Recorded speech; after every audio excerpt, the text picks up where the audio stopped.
Bismillahirrahmanirrahim. Assalamualaikum warahmatullahi wabarakatuh. Hari ini kita masih berada di dalam bulan Zulhijjah, sebuah bulan di mana ibadah haji dilaksanakan. Ada sesuatu yang menarik untuk kita perbincangkan mengenai dalil ibadah haji di dalam Al-Quran, yaitu firman Allah yang berbunyi, walillahi 'alan nasi hijjul baiti man istata'a ilaihi sabila. Hanya untuk Allah ibadah haji itu wajib bagi manusia, yaitu bagi orang yang memiliki kemampuan biaya di perjalanannya.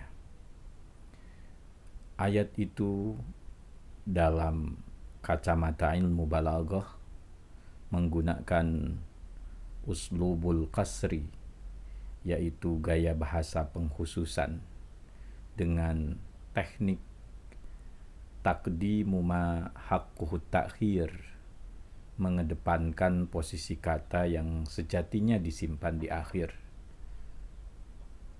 Jika diasalkan dengan susunan kalimat yang biasa, maka bunyinya menjadi wal hajju 'alan nasi lillah.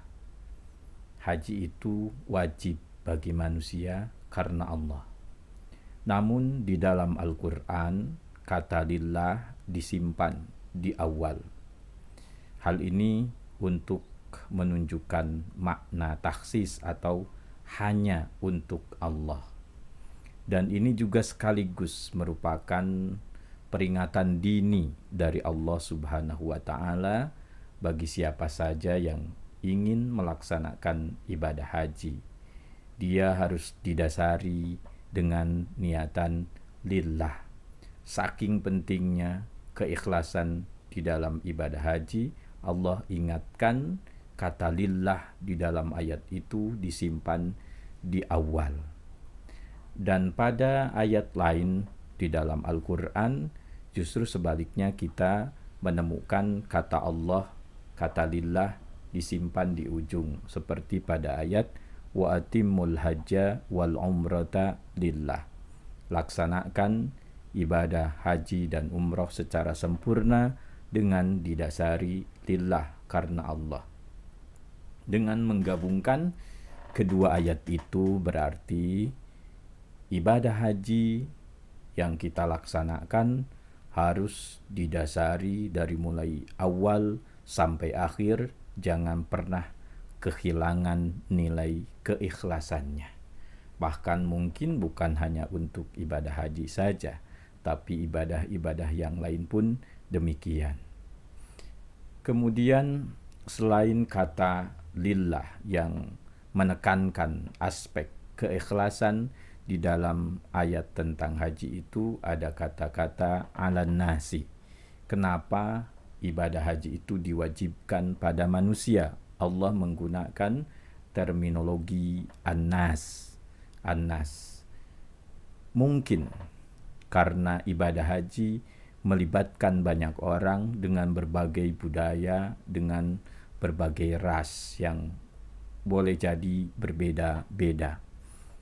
Dan kata an-nas di dalam Al-Quran itu digunakan untuk menyebut konsepsi manusia sebagai makhluk sosial. Ibadah haji melibatkan banyak orang dari berbagai bangsa, itu dalam tataran sebagai masyarakat sosial. Berbeda dengan kata bashar di dalam Al-Quran, meskipun digunakan untuk manusia, tapi lebih menunjukkan pada konsepsi manusia sebagai makhluk biologis. Seperti halnya Nabi mengatakan di dalam Al-Quran, innama ana basyarum mislukum.